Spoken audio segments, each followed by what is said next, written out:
Baik, selamat datang pada ke Vlog LMST saya. Di sini saya ada satu biji distributor yang lama punya. So, planning saya adalah untuk restore balik dia dengan tukar oil seal dalam dia. Jadi sebelum saya mulakan project restoration distributor ini, memang saya dah nampak banyak-banyak video dalam YouTube cara untuk buka dan tukar oil seal dia. Nampak video memang macam senang buka skru, buka cover, siap boleh settle tukar itu oil seal. Tetapi bila saya start project restoration memang banyak susah dan banyak kesilapan yang saya telah buat dan menyebabkan distributor ini mungkin tidak dapat digunakan lagi. Okey, so apa yang telah berlaku? Jom kita tengok.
Okey, sekarang saya telah keluarkan bahagian depan. Seterusnya, saya kena keluarkan shaft tengah. Pertama sekali, kita kena bukakan skru dua-dua ini. Berhati-hati sebab skru ini sangat ketat. Mesti buka dengan impact screwdriver. Kalau tidak, akan jadi macam inilah. Skru telah hancur satu biji. Okey, sini saya tunjukkan cara yang betul untuk buka dua skru ini.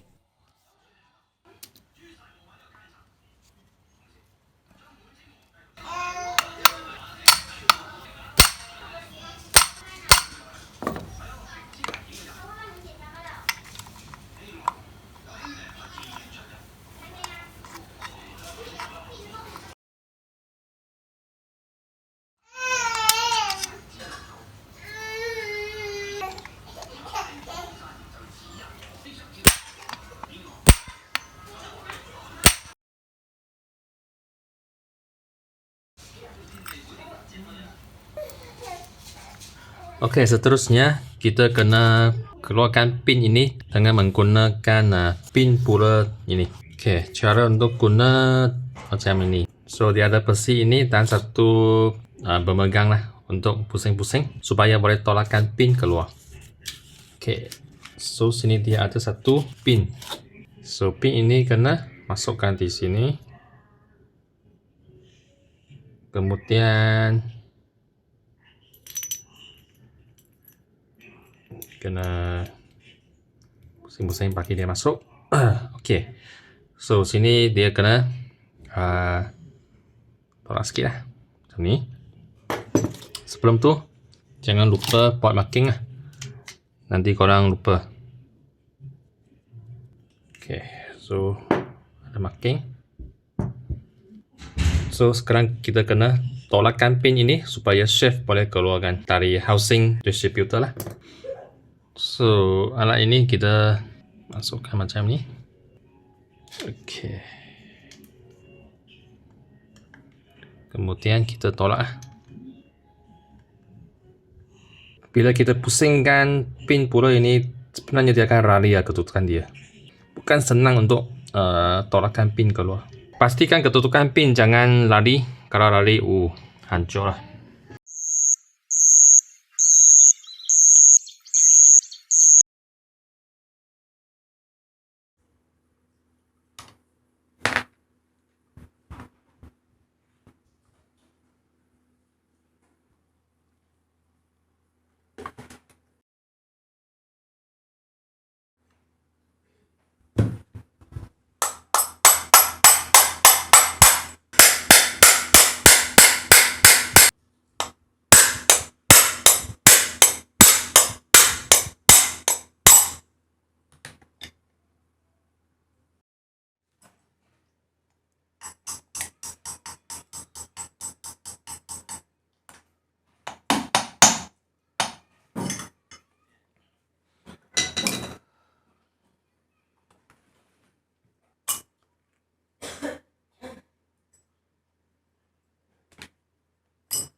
Langkah seterusnya, korang nampak ada satu bearing di sini. Untuk tukar oil seal dalam, bearing ini kena keluarkan dulu.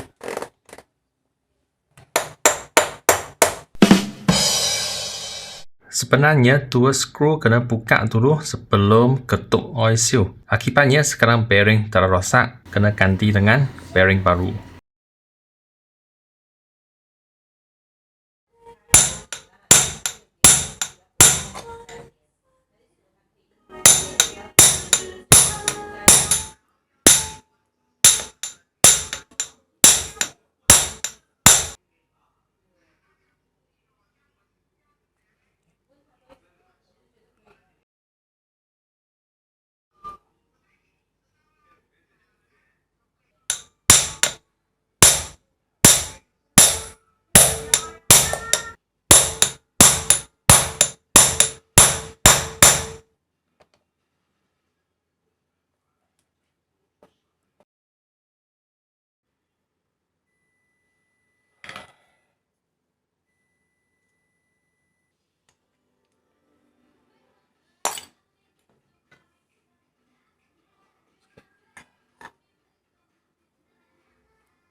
bearing baru.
Okey, akhirnya saya berjaya masukkan rotor kecil ini ke dalam shaft dengan ketukan dia. Tetapi masalah sekarang, saya lupa pula letak balik plate ini. Plate ini tutup di tengah-tengah. Lepas tu dia kena kunci sini ya. Sepatutnya sebelum saya masukkan coil bearing, saya kena masukkan plate. Saya lupa pula. Sekarang dia sini sangkut. Dan belakang bearing pun sangkut. Sangkut, so saya tak dapat keluarkan coil dan masukkan balik plate ini. Yalah, sekarang memang projek ini sangkut sikit. So, yalah, sampai sini video hari ini. Sekian, terima kasih. Jumpa lagi.